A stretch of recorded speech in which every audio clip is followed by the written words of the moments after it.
हमारी संस्कृति, हमारे संस्कार सदा रहें हमारे साथ। क्या संस्कृत एक वैज्ञानिक भाषा है?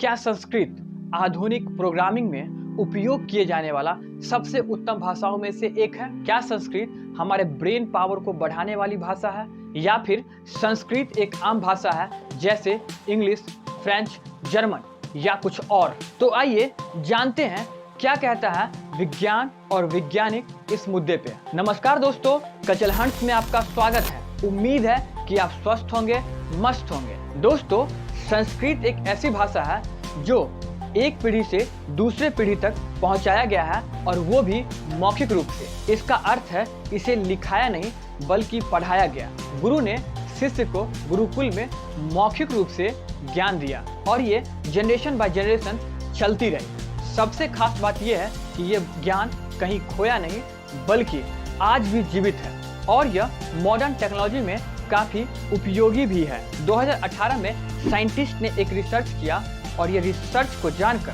साइंटिस्ट बावले हो गए और आखिर बताएं कि क्या है संस्कृत इफेक्ट। डॉक्टर जेम्स हार्टजे, जो कि एक न्यूरो साइंटिस्ट हैं, उन्होंने एक रिसर्च किया और रिसर्च के बाद द संस्कृत इफेक्ट टर्म नाम से एक रिपोर्ट को तैयार किया।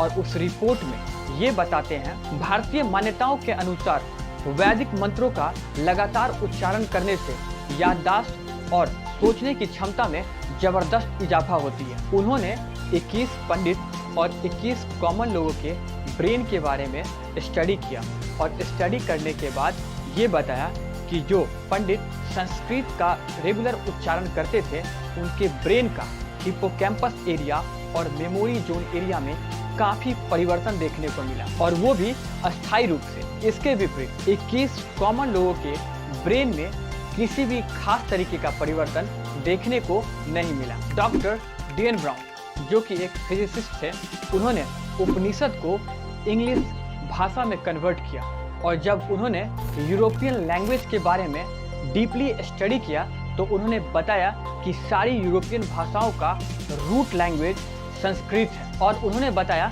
कि इंग्लिश की ज़्यादातर शब्द संस्कृत वर्ड से ही ओरिजिन है। भले ही हमारे देश में संस्कृत भाषा को नष्ट करने के लिए कुछ डिजाइनर, पत्रकार, फिल्म मेकर, पॉलिटिशियन, वामपंथी कोई कसर तक नहीं छोड़ी, लेकिन द अमेरिकन संस्कृत इंस्टीट्यूट ने संस्कृत की क्वालिटी को जाना, और जानने के बाद उन्होंने अपनी लाइफ स्टाइल और अपनी पद्धति को बहुत हद तक परिवर्तन कर दिया। अगर हम सिर्फ जर्मनी की बात करते हैं तो वहाँ 1400 से अधिक कॉलेज है जहाँ पे संस्कृत भाषा में अलग अलग तरीके के कोर्स प्रोवाइड करवाई जाती है। डॉक्टर डीएन ब्राउन बताते हैं कि संस्कृत एक प्रिसाइज भाषा है, और यहाँ पे हर शब्दों का अर्थ होता है, लेकिन दूसरी भाषा में ऐसा कुछ नहीं है। नासा के एक साइंटिस्ट रिक ब्रिक्स 1885 ईस्वी में एक रिसर्च किया, और उस रिसर्च में चौंकाने वाली जानकारियां दी, और यह जानकारियां आर्टिकल्स 80 मैगजीन में भी छपी। उन्होंने बताया कि संस्कृत एक साइंटिफिक लैंग्वेज है, और यह आर्टिफिशियल इंटेलिजेंस में बहुत मददगार है। स्पीच थेरेपी के लिए भी संस्कृत काफ़ी कारगर भाषा है। संस्कृत के ग्रामर और लेटर भी काफ़ी साइंटिफिक है। मैं आपके सामने एक तथ्य पेश करने वाला हूँ।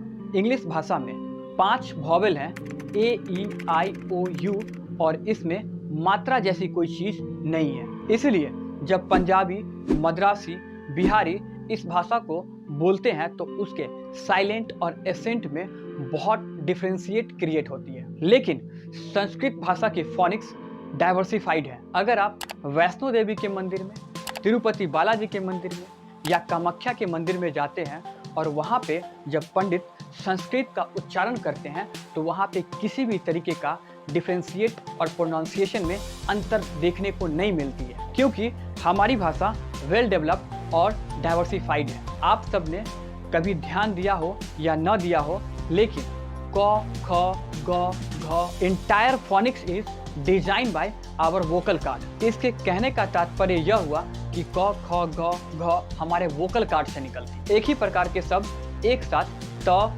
थ, द, ध, न दांत से, प, फ, ब, भ, म सारी की सारी वर्ड लिप से निकलती है। तो ऐसे ही जानकारी के लिए हमारे चैनल कचल हर्ट्ज के साथ बने रहें। धन्यवाद।